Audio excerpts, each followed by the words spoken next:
पत्र में एक जीजी ने एक बात लिखी है, अब वो ढूंढना पड़ेगा पत्र को। उसमें उन्होंने लिखा, गुरुजी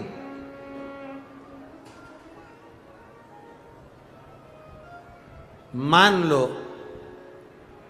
हम जल चढ़ाते चढ़ाते 2-3 महीने हो गए और शंकर भगवान हमारी नहीं सुन रहे, तो हम जल किस दिशा में बैठकर चढ़ा या किस दिशा में खड़े होकर चढ़ा? जलाधारी कहां होती है शंकर भगवान की? जम के बोलो जरा सबको, पहले भी कथाओं में बताया। शिव जी की जो ये शंकर भगवान का शिवलिंग है, ये जलाधारी जो पानी बहने का स्थान है, पूरब पश्चिम उत्तर दक्षिण, इसमें से जलाधारी किस ओर जाती है? उत्तर की ओर। कहां जाती है? जम के बोलो जरा, उत्तर की ओर। केवल भारत की भूमि पर एक शिवलिंग ऐसा है जिसकी जलाधारी दक्षिण की ओर है, वो केवल उज्जैनी के कालाधिपति महाकाल बाबा हैं, जिनकी जलाधारी दक्षिण में। बाकी के दुनिया में जितने आपको शंकर के मंदिर मिलेंगे, जितने शिवालय मिलेंगे, सबकी जलाधारी कहां पर रहेगी? जम के बोलो जरा, उत्तर में। उत्तर की ओर जलाधारी रहेगी, उत्तर में। पूरब पश्चिम में नहीं, दक्षिण में नहीं, उत्तर की ओर जलाधारी रहती है। तो बेटी ने पूछा कि गुरुदेव अगर मान लो हमें जल चढ़ाता चढ़ाता इतना दिन हो गया और बाबा नहीं सुनी रिया, तो हम कई करें?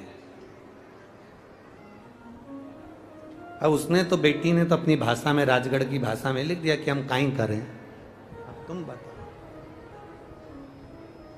तो मेरा उस बेटी से निवेदन है, तुम काई मत करो, बस इतना करो कि उत्तर की ओर जो जलाधारी होती है ना, प्रत्येक मंदिर में, ऐसा कोई शिव मंदिर नहीं होगा जिसमें उत्तर की ओर जलाधारी नहीं हो। सब मंदिर में उत्तर की जलाधारी रहती, केवल एक कालाधिपति महाकाल राजा की दक्षिण में, बाकी के सब की उत्तर में। तो अगर बाबा नहीं सुन रहे हैं तो बेलपत्री एक अशोक सुंदरी वाली जगह पर चढ़ाकर, दूसरी बेलपत्री बाबा देवादिदेव महादेव को, ये डंडी का मुख अशोक सुंदरी के यहाँ चढ़ाओ तो उत्तर की ओर। ये जो आप बेलपत्र चढ़ाओगे शिवलिंग के ऊपर, इसकी डंडी का मुख भी उत्तर की ओर। और तुम जब बैठो तो दक्षिण में बैठना। कहां पर बैठना? यहां बैठोगे तो यहां से जो पानी बह रहा है, आप कहां बैठोगे? जैसे ये पानी यहां बह रहा है तो तुम्हें कहां बैठना है? इसके इधर। ना तुम्हें इधर बैठना है ना तुम्हें उधर बैठना। कहां बैठोगे? दक्षिण में। दक्षिण में बैठोगे तो तुम्हारा मुख कहां हो गया? जम के बोलो, जम के उत्तर में। तो तुम जब यहां बैठोगे तो ये जो जलाधारी है जहां से पानी बहकर जा रहा है, यहां बैठोगे।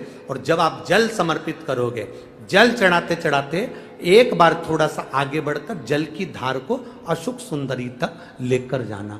ये लगभग तुम 2 या 3 महीना कर कर देखो, मेरा बाबा तुम्हारा हाथ जरूर पकड़ेगा, निश्चित है।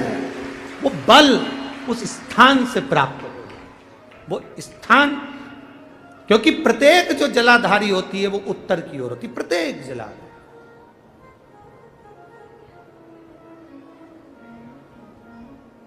शंभो शरणे मांगू घड़ी रे, दुख काटो दया करी दर्शन। 2 बेलपत्र समर्पित करना। बेलपत्र की डंडी कहां होना चाहिए? अशोक सुंदरी पर चढ़ाओगे वो वाली, उसकी डंडी कहां हो? उत्तर की ओर। शिवलिंग पर जो बेलपत्र चढ़ाओगे उसकी डंडी कहां हो? उत्तर की ओर। तुम कहां बैठोगे? दक्षिण में। तुम्हारा मुख कहां हो? उत्तर। अर्थात जहां से पानी बहकर जा रहा है, हम इधर बैठे तो जैसे ये जल उधर बहकर जा रहा है तो हम इधर बैठकर बाबा को जल समर्पित करें और जल चढ़ाते चढ़ाते अपने कलश को थोड़ा सा आगे बढ़ाएं, जिससे अशोक सुंदरी तक वो धार जाए और वापिस शिवलिंग पर चढ़ाकर हमारे पास वो कलश वापिस आए। ये धार का महत्व समझो।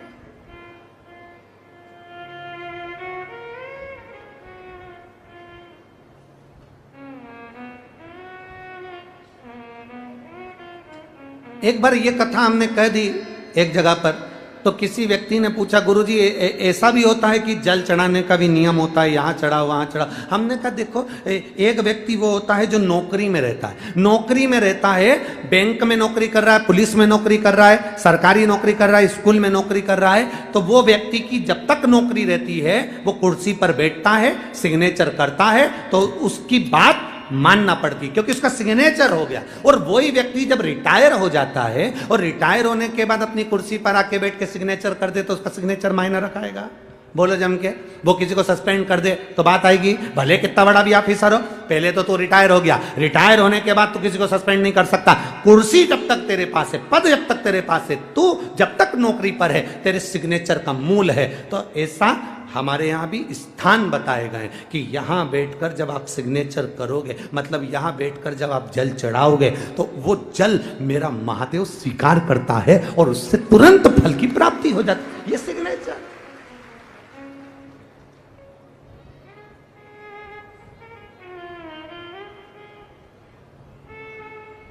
आप उस स्थान की मूलता को जानें।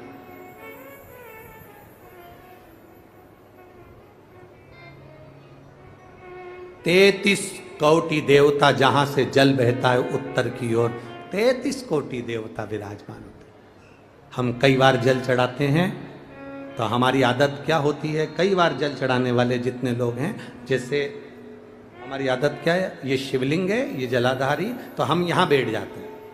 कहाँ बैठते हैं? यहाँ बैठ गए, यहाँ बैठ के हमने जल चढ़ाया। तुम्हें लगता है ना शंकर जी हमारे सामने होना चाहिए, तो हमने यहाँ बैठ के जल चढ़ा दिया। जल चढ़ाया, अब आप चढ़ा तो रहे हो, ठीक है, पर स्थान की मूलता, यहाँ जो कुर्सी है, यहाँ जो स्थान है, उस पर बैठकर कोई प्रधानमंत्री, मुख्यमंत्री, आदि अध्यक्ष, उपाध्यक्ष, विधायक आदि, इसकी जो कुर्सी होती है, कुर्सी साधारण स्थान की मूलता है कि तुम बैठे कहाँ हो। जल चढ़ाते समय, तुम बाबा से कहते समय, तुम्हारी भाव कहां पर है, किस स्थान पर बैठकर आप क्या कह रहे हो। एक व्यक्ति चौराहे पर खड़ा होकर खूब भाषण दे, खूब के, लोग उसकी बात मानेंगे क्या? जम के बोलो जरा, नहीं। और वही व्यक्ति जब किसी व्यास गादी पर बैठ जाए, किसी स्थान पर बैठ जाए, जब वो अपने भगवान की बात करे, ज्ञान की बात करे, तो लोग उसकी बात मानते, थोड़ा बहुत मानेंगे पर मानेंगे जरूर। सबको मालूम है बड़बड़ करे, फिर भी अच्छी जगह पर बैठा, स्थान पर बैठा, उसकी मूलता, उस गादी की मूलता, उस स्थान की मूलता बढ़ गई।